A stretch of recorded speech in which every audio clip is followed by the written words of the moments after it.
सगळ्यांना स्वागत आहे तुमचं माझ्या चॅनलमध्ये। तर इथे सूरज आणि वैभवमध्ये झालेला आहे राडा। तर सूरज आणि वैभवमध्ये असं झालं आहे की वैभव जो आहे बसलेला होता आणि सूरजला म्हणत होता की इथे थांबू नको, इथून निघ, चल, इथं थांबायचं नाही अजिबात।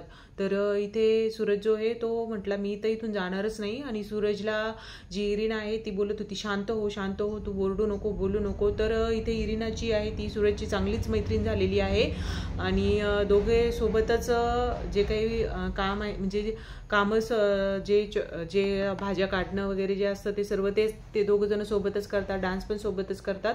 तर इरिना जी आहे ह्या ग्रुपची आहे का त्या ग्रुपची लवकर कळत नाही, कारण दोन्हीकडेही राहते। तर जो वैभव आहे तो तर उडतोच आहे, नुसता अरबाज टूज बनलेला आहे, अरबाजच्याच तालीवर चालतोय। रितेश सरांनी एवढं सांगूनही ते स्वतःचे असे स्ट्रॉंग पॉईंट नाही आहे त्याचे, सूरजच्या नादी लागतोय। आणि ते सूरज जो आहे तो पण चांगल्या पद्धतीने हँडल करताना दिसू राहिला आहे इथं वैभवला। तर सांगायचं झालं तर कॅप्टन्सी टास्कमध्ये खूपच राडे झालेले आहे, ते आपल्याला आज बघायला मिळणार आहे। तर असेच व्हिडिओज बघण्यासाठी चॅनलला सबस्क्राईब करून ठेवा।